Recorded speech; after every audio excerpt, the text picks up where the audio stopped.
जय माता दी। मैं अणिमा आज सिद्धमयी किरणों से आवृत भवानी का ध्यान करता हूँ। उनके शरीर का रंग लाल है, नेत्रों से करुणा लहर रही है तथा हाथों में पास, अंकुश, बाण और धनुष शोभा पाते हैं। ऋषि कहते हैं, चंड और मुंड नामक दैत्यों के मारे जाने तथा बहुत सी सेना का संहार हो जाने पर दैत्यों के राजा प्रतापी शुंभ के मन में बड़ा क्रोध हुआ और उसने दैत्य की संपूर्ण सेना को युद्ध के लिए कूच करने के लिए आज्ञा दे दी। वह बोला, आज उदययुध नाम के 86 दैत्य सेनापति अपनी सेनाओं के साथ युद्ध के लिए प्रस्थान करे। कंबू नाम वाले दैत्य 84 सेना नायक अपनी वाहिनी से घिरे हुए यात्रा करें। 50 कोटि वीर कुल के और 100 धौम्र कुल के असुर सेनापति मेरी आज्ञा से सेना सहित कूच करें। कालक, द्वार, मौर्य और काल के असुर भी युद्ध के लिए तैयार हो मेरी आज्ञा से तुरंत प्रस्थान करें। भयानक शासन करने वाला असुराज शुंभ इस प्रकार आज्ञा दे सहस्रों बड़ी बड़ी सेनाओं के साथ युद्ध के लिए प्रस्थित हुआ। उसकी अत्यंत भयंकर सेना आती देख चंडिका ने अपने धनुष की टंकार से पृथ्वी और आकाश के बीच को भाग को गुजा दिया। राजन, तदंतर देवी के सिंह ने भी बड़े जोर जोर से दहाड़ना आरंभ किया। फिर अंबिका ने घंटे के शब्द से उस ध्वनि को और भी बढ़ा दिया। धनुष के टंकार, सिंह की दहाड़ और घंटे की ध्वनि से संपूर्ण दिशाएं गूंज उठी। उस भयंकर शब्द से काली ने अपने विकराल मुख को और भी बढ़ा लिया तथा इस प्रकार वे विजयनी हुई कि उस तुमुल नाद को सुनकर दैत्यों की सेना ने चारों ओर से आकर चंडिका देवी को तथा सिंह काली देवी को क्रोधपूर्वक घेर लिया। राजन, इसी बीच असुरों के विनाश तथा देवताओं के अभ्युदय के लिए ब्रह्मा, शिव, कार्तिकेय, विष्णु तथा इंद्र आदि देवों की शक्तियां जो अत्यंत पराक्रम और बल से उत्पन्न हुई थी, उनके शरीर से निकल कर उन्हीं के रूप में चंडिका देवी के पास गई। जिस देवता का जैसा रूप था, जैसा वेशभूषा था, वैसा ठीक वैसे ही साधनों से उत्पन्न हो उनकी शक्तियां असुरों से युद्ध करने लगी। सबसे पहले हंस युक्त विमान पर बैठी हुई अक्षसूत्र और कमंडल से सुशोभित ब्रह्मा जी की शक्ति उपस्थित हुए, जिसे ब्रह्माणी कहते हैं। महादेव जी की शक्ति वृक्ष पर आरूढ़ हो, हाथों में शेष त्रिशूल धारण किए, महानाग का कंकड़ पहने, मस्तक में चंद्र रेखा से विभूषित हो वहां पहुंची। और कार्तिकेय जी की शक्ति रूपा जगदम्बिका उन्हीं का रूप धारण किए श्रेष्ठ मयूर पर आरूढ़ हो, हाथ में शक्ति लिए दैत्यों से युद्ध करने के लिए आई। इस प्रकार भगवान विष्णु की शक्ति गरुड़ पर विराजमान शंख, चक्र, गदा, शंख, धनुष तथा खड्ग हाथ में लिए हुए वहां आई। अनुपम यज्ञ वाराह का रूप धारण करने वाले श्री हरि की जो शक्ति है, वह भी वाराह शरीर धारण करके वहां उपस्थित हुई। नरसिंह शक्ति भी नरसिंह के समान शरीर धारण करके वहां आई। उसकी गर्दन के बालों के झटके से आकाश को तारे बिखरे पड़ते थे। इस प्रकार इंद्र की शक्ति वज्र हाथ से लिए हुए गजराज ऐरावत पर बैठकर वहां आई। उसके भी सहस्र नेत्र, इंद्र का जैसा रूप हो वैसा ही उसका भी था। तदंतर उन देव शक्तियों से घिरे हुए महादेव ने चंडिका से कहा, मेरी प्रसन्नता के लिए तुम शीघ्र ही उन असुरों का संहार करो।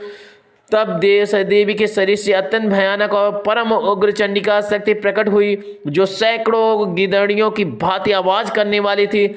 उस अपराजिता देवी ने धूमिल जटा वाले महादेव जी से कहा, भगवान, आप शुंभ निशुंभ के पास दूत बनकर जाइए और उन अत्यंत गर्वीले दानव शुंभ और निशुंभ दोनों से कहिए, साथ ही उनके अतिरिक्त भी जो दानव युद्ध के लिए वहां उपस्थित हो उनको भी यह संदेश दीजिए, दैत्यों, यदि तुम जीवित रहना चाहते हो तो पाताल को लौट जाओ, इंद्र को त्रिलोकी का राज्य मिल जाए और देवता यज्ञ भाग का उपयोग करें। यदि बल के घमंड में आकर तुम युद्ध की अभिलाषा रखते हो तो आओ, मेरी शिवाएं तुम्हारे कच्चे मान से तित हो। चूंकि उस देवी ने भगवान शिव को दूत के कार्य में नियुक्त किया था, इसलिए शिव दूती के नाम से संसार में विज्ञात हो। जय शिव देवती माता की जय हो। वे महादैत्य भी भगवान शिव के मुंह से देवी के वचन सुनकर क्रोध में भर गए हो। वह जहां कात्यायनी विराजमान थी उस ओर बढ़े। तदंतर दैत्य अमर्ष में भरकर ही देवी के ऊपर बाण, शक्ति और रिष्टि आदि अस्त्रों की वृष्टि करने लगे। तब देवी ने खेल खेल में ही धनुष की टंकार की और उससे छोड़े हुए बड़े बड़े बाणों द्वारा दैत्यों के चलाए हुए बाण, शूल, शक्ति और फरसों को काट डाला। फिर काली उनके आगे होकर शत्रुओं को शूल के प्रहार से विदर करने लगी और खंडवा से उनका कचूमन निकालती हुई रणभूमि में विचरने लगी। ब्राह्मणी भी जिस जिस ओर दौड़ती उसी ओर अपने कमंडल का जल छिड़क शत्रुओं की ओज और पराक्रम को नष्ट कर देती। महेश्वरी ने त्रिशूल से तथा वैष्णवी ने चक्र और अत्यंत क्रोध में भरी हुई कुमारी कार्तिकेय की शक्ति ने शक्ति से दैत्यों का संहार आरंभ किया। इंद्र शक्ति के वज्र प्रहार से विदर हो सैकड़ों दत्त दानव रक्त की धार बहाते हुए पृथ्वी पर सो गए।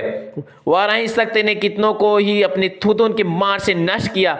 दाढ़ों के अग्रभाग से कितने की छाती छेद डाली तथा कितने ही दैत्य उनकी चक्र की चोट से विदर होकर गिर गए। नरसिंही भी दूसरे महादैत्यों को अपने नखों से विदर करके खाती और सिंहनाद से दिशाओं आकाश को गुजाती युद्ध क्षेत्र में बिछड़ने लगी। कितने ही असुर शिवदूती के प्रचंड हट्टहास से अत्यंत भयभीत हो पृथ्वी पर गिर पड़े और गिरने पर भी उन्हें शिवदूती ने उस अपना ग्रास बना लिया। इस प्रकार क्रोध में भरे हुए मातृगणों को नाना प्रकार के उपायों से बड़े बड़े असुरों का मर्दन करते देख दैत्य सैनिक भाग खड़े हुए। मातृगणों से पीड़ित दैत्य को युद्ध से भागते देख रक्तबीज नामक महादैत्य क्रोध में भरकर युद्ध करने के लिए आया।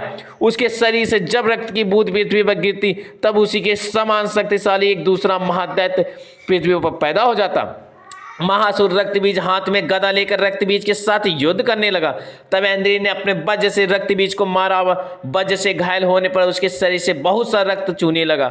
उससे उसी के समान रूप तथा पराक्रम योद्धा उत्पन्न होने लगे। उसके शरीर से रक्त की जितनी बूंदें गिरी उतने ही पुरुष उत्पन्न हो गए। वे सब रक्तबीज के समान ही बीरमान, पराग, बलवान तथा पराक्रमी थे। वे रक्त से उत्पन्न होने वाले पुरुष भी अत्यंत भयंकर अस्त्र शस्त्रों का प्रहार करते हुए वहां मातृगणों के साथ युद्ध करने लगे। पुनः वज्र के प्रहार से जब उसका मस्तक घायल हुआ तब रक्त बहने लगा और उससे हजारों पुरुष उत्पन्न हो गए। और वैष्णवी युद्ध में रक्तबीज पर चक्र का प्रहार किया तथा इंद्री ने उस दैत्य सेनापति को गदा से चोट पहुंचाई। वैष्णवी के चक्र से घायल होने पर उसके शरीर से जो रक्त बहा उससे जो उसी के बराबर आकार वाले सहस्त्रों महादैत्य प्रकट हुए। उनके द्वारा श्यामपुर जगत व्याप्त हो गया।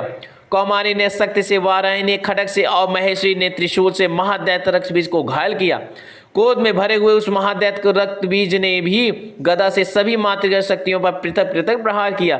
शक्ति और स्थूल आदि से अनेक बार घायल होने पर जो उसके शरीर से रक्त की धारा पृथ्वी पर गिरी उससे भी निश्चय ही सैकड़ों असुर उत्पन्न हुए।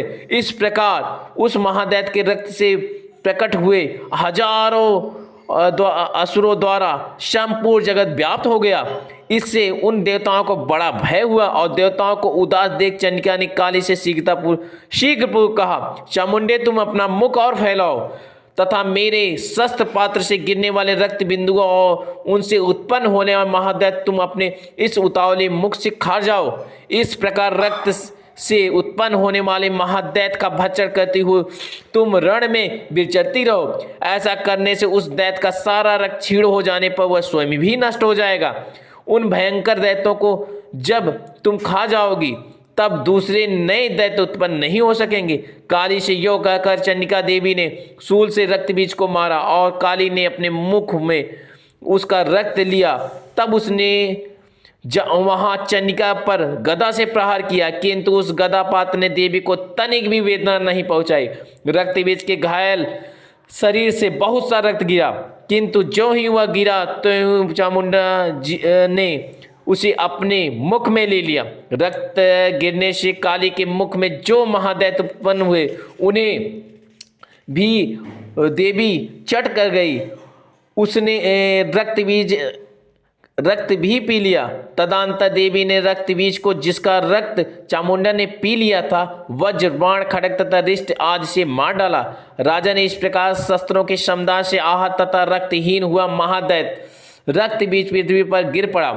नरेश्वर, इससे देवताओं को अनुपम हर्ष की प्राप्त हुई और मातृगण उन असुरों के रक्तपान के मद से उद्दत सा होकर नृत्य करने लगी। जय सिया राम। इस प्रकार श्री मार्कंडेय पुराण में मनवंतर की कथा के अंतर्गत देवी महात्मना में रक्त बीज वध नामक 8वां अध्याय पूरा हुआ।